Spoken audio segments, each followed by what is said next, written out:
మన next segment just a minute start చేసేద్దాం.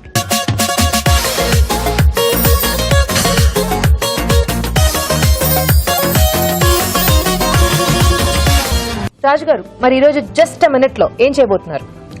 ఒక డిఫరెంట్ జామ్ తయారు చేయబోతున్నాను. Jam, okay. ఆమ్లాతో jam, amla jam. Okay, so ఎలా ఉంటుంది రాజు గారు ఆమ్లాతో జామ్? ఎప్పుడు వినలేదు యాక్చువల్లీ, అందుకే డిఫరెంట్ గా అని చెప్పాను కదా.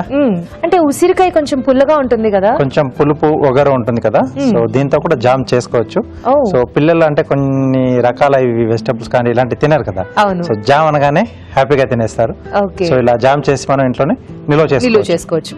Okay, super. సో బాగా వెరైటీగా అనిపిస్తుంది కదా ఆమ్లా జామ్. స్టార్ట్ చేసేద్దాం. ముందుగా దానికి కావాల్సిన పదార్థాలు ఏంటో చూసేద్దాం. ఆమ్లా జామ్ తయారు చేసుకోవడానికి కావాల్సిన పదార్థాలు: ఉసిరికాయలు అరకిలో, పంచదార అరకిలో, యాలకుల పొడి పావు టీ స్పూన్, దాల్చిన చెక్క చిన్న ముక్క. ఆమ్లా జామ్ ఎలా తయారు చేసుకోవాలో చూడాలి అని అందరికీ ఎక్సైటింగ్ గా ఉంటుంది.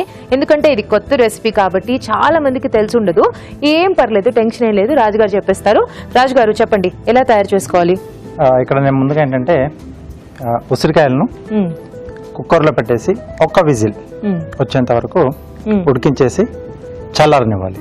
ఓకే, సో చల్లారిన తర్వాత సో మధ్యలో సీడ్ ఉంటుంది కదా, దాన్ని సపరేట్ చేసి పక్కనున్న ఈ సెగ్మెంట్స్ అన్ని తీసేసుకొని మనం సపరేట్ చేసేసుకొని రెడీ చేసుకోవాలి. ఓకే, సీడ్ తీసేసి చక్కగా ఇలా ముక్కల కింద కట్ చేసుకుని పెట్టుకోవాలి. సో ఇప్పుడు దీన్ని మిక్సీ పడుతున్నాను. మిక్సీ చేస్తున్నారు. సో ఒక్క విజిల్ వచ్చేంత వరకు ఉసిరికాయల్ని ఉడికించేసుకోవాలి. ఆ తర్వాత చల్లారనిచ్చి సీడ్ తీసేసి ముక్కల కింద కట్ చేసుకోవాలి. ఇప్పుడు ఆ ముక్కల్ని గ్రైండ్ చేస్తారనమాట.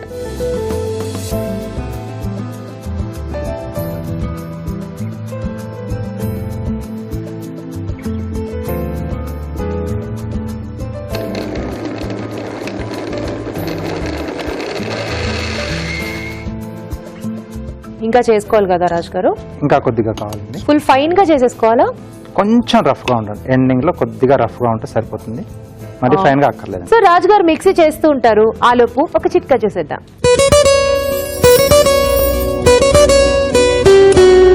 కలుషితమైన ఆహారం కానీ లేదా కలుషితమైన వాటర్ కానీ తీసుకున్నప్పుడు డయేరియా అంటే లూజ్ మోషన్స్ పట్టుకుంటూ ఉంటాయి.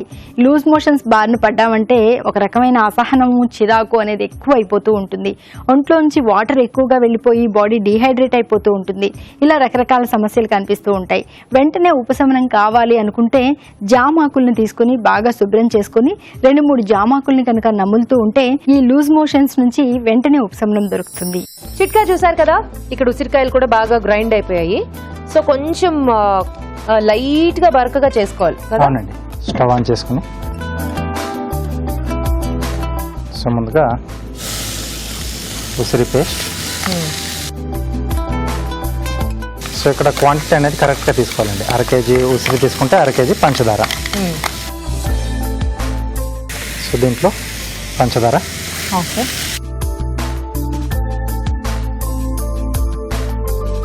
సో ఇది కొంచెం మనం దగ్గరకు వచ్చేంత వరకు అలా కంటిన్యూగా కలుపుతూ ఉండాలి.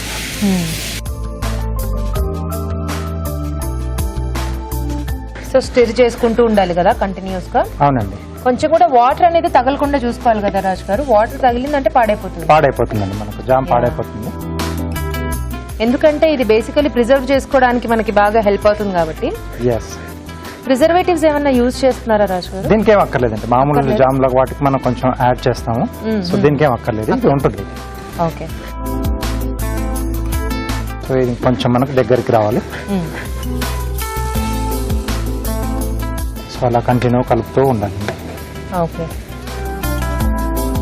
సో బేసికలీ ఈ జామ్ దేనిలోకి సెట్ అవుతుంది అంటే ఇది కూడా రెగ్యులర్ గా మనం మామూలు జామ్లు ఎలా అయితే వాడతామో ఇది కూడా అలాగే వాడుకోవచ్చు. అంతే స్వీట్నింగ్ ఉంటుందా? ఎస్. సో కొంచెం లైట్ పులుపు, కొంచెం వగరు దీంట్లో యాడ్ అవుతుంది. సో రెగ్యులర్ గా ఎప్పుడు మనం ఒకటే రకమైన జామ్, ఫ్రూట్ జామ్స్ ఇలాంటివి చేసుకుంటాం. ఎక్కువగా ఫ్రూట్స్ వరకే మనం వెళ్తుంటాం కదంటే, అంటే సింగిల్ ఫ్రూట్ కానీ లేదా మిక్స్డ్ ఫ్రూట్స్ కానీ అలా చేసుకుంటుంటాం. సో అలా కాకుండా కొంచెం ఒక డిఫరెంట్ టేస్ట్ లో మనకి.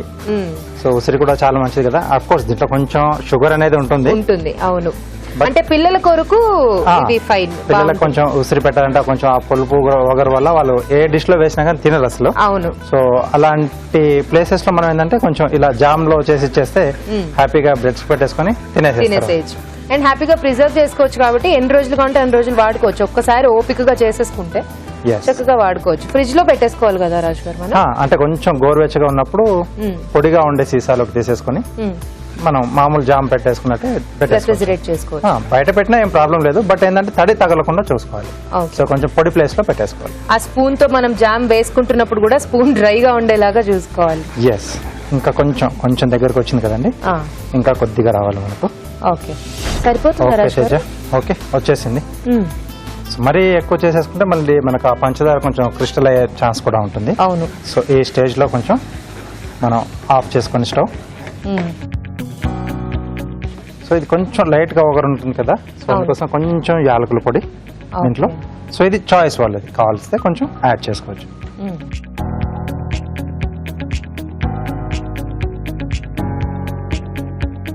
కొద్దిగా దాల్చిన చెక్క అండి. సో కావాలనుకుంటే దాల్చిన చెక్క పౌడర్ చేసి వేసేసుకోవచ్చా? ఇక్కడ పౌడర్ లానే కొంచెం గ్రేట్ చేసేస్తుంది, కొద్దిగా అయితే సరిపోతుంది మనకు. సో కొంచెమే వేసుకోవాలి దాల్చిన చెక్క పొడి అనేది, ఎక్కువ కాకుండా. యాలకుల పొడి కూడా కొంచెమే, దాల్చిన చెక్క పొడి కూడా కొంచెమే. ఓకే, సో ఇది కొంచెం మనకి చల్లారిన తర్వాత అప్పుడు మనం తీసేసుకుందాం, సర్వ్ చేసేసుకుందాం. సో కొంచెం చల్లారాలా రాజు గారు? అవునండి. ఓకే, సో మరి ఆలోపు మనం కార్వింగ్ కూడా చేసేసుకుంటే టేస్ట్ చూసేసేయచ్చు కదా. రైట్. సో ప్లేట్ గార్నిష్ చేస్తున్నాను. ఓకే. సో చిన్న క్యారెట్ ముక్క, జుకినీ లేదా ఏదన్నా వెజిటబుల్ అయినా తీసుకోవచ్చు. చెర్రీ టొమాటోస్ ఒక ఫ్లవర్ షేప్ లో అరేంజ్ చేసుకుంటున్నాం. ఓకే. ఒక స్ప్రింగ్ ఆనియన్, అది స్టెమ్ లాగా వస్తుంది. సో ఇవి నిలువుగా కట్ చేస్తున్నాండి.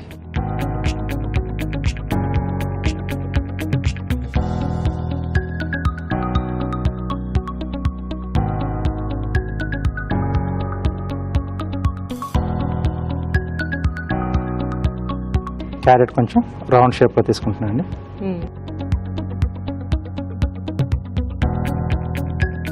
సో వీటిలోంచి లీవ్స్ లా తీస్తున్నాండి.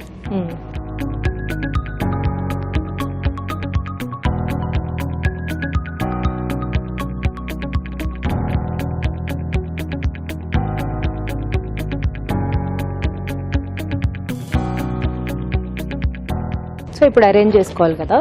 ఎస్. సో హైట్ ఎంత అనేది మనం చూసుకుని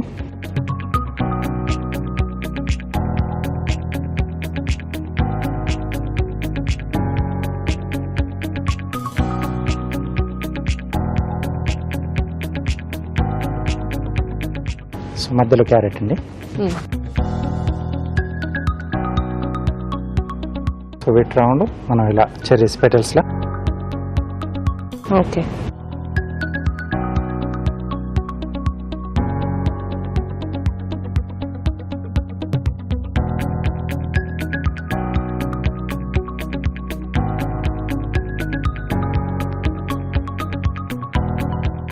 okay.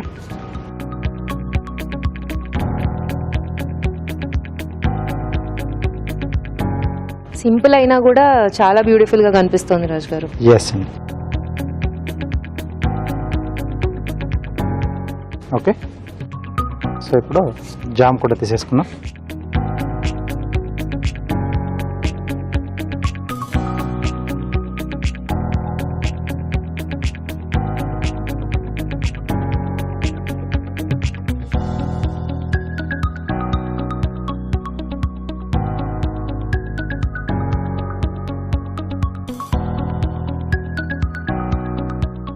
Okay, Amla jam ready అండి. ఓకే, ఆమ్లా జామ్ రెడీ అయిపోయిందండి విత్ బ్యూటిఫుల్ కార్వింగ్. టేస్ట్ చెడిపోయే ముందు ఈ జామ్ తయారీ విధానం మరోసారి చూసిద్దాం. ఆమ్లా జామ్ తయారు చేసుకునే విధానం: ముందుగా ఉసిరికాయలను ఉడికించి గింజలు లేకుండా తీసి పక్కన ఉంచాలి. వీటిని కచ్చా పచ్చాగా మిక్సీ పట్టాలి. ఒక పాన్ లో ఉసిరికాయ పేస్ట్, పంచదార వేసి దగ్గర పడనివ్వాలి. దీనిలో యాలకుల పొడి, దాల్చిన చెక్క పొడి వేసి బాగా కలుపుకోవాలి. ఇది కాస్త గోరువెచ్చగా ఉన్నప్పుడే తడి లేని సీసాలో నిల్వ చేసుకోవాలి. అంతే, ఆమ్లా జామ్ రెడీ.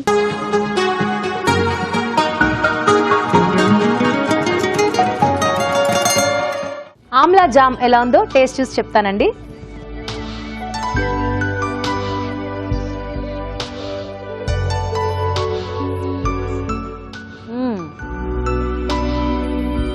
చాలా డిఫరెంట్ గా ఉంది రాజు గారు.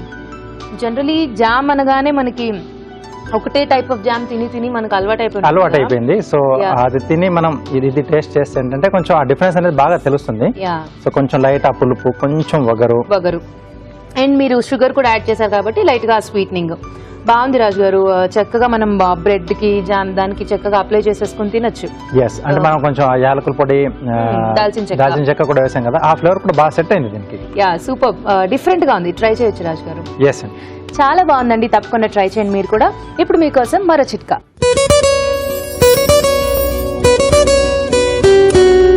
ఇప్పుడు మీకోసం ఎన్టీఆర్ మసాలా వారి చిట్కా. అరటిపండు ఆరోగ్యానికి మంచిది. అరటిపండు ఇలా ఉంటే తినడానికి అందరూ ఇష్టపడుతూ ఉంటారు, ముఖ్యంగా చిన్నపిల్లలు. బాగా పండిపోయిన అరటిపండు అంటే అసలు తినడానికి ఇష్టపడరు, పడేస్తూ ఉంటారు. ఇలా పడేయకుండా అసలు నిజం చెప్పాలంటే బాగా పండిన అరటిపండులోనే పోషక విలువలు ఎక్కువగా ఉంటాయి. ఇలాంటప్పుడు ఈ పండిన అరటిపండుకి కొద్దిగా పాలు కూడా యాడ్ చేసుకొని మిల్క్ షేక్ లాగా తయారు చేసుకొని కనుక మనం తాగడము, పిల్లలకి ఇస్తూ ఉండడం చేస్తూ ఉన్నట్లయితే టేస్ట్ బాగుంటుంది, బలం కూడా వస్తుంది.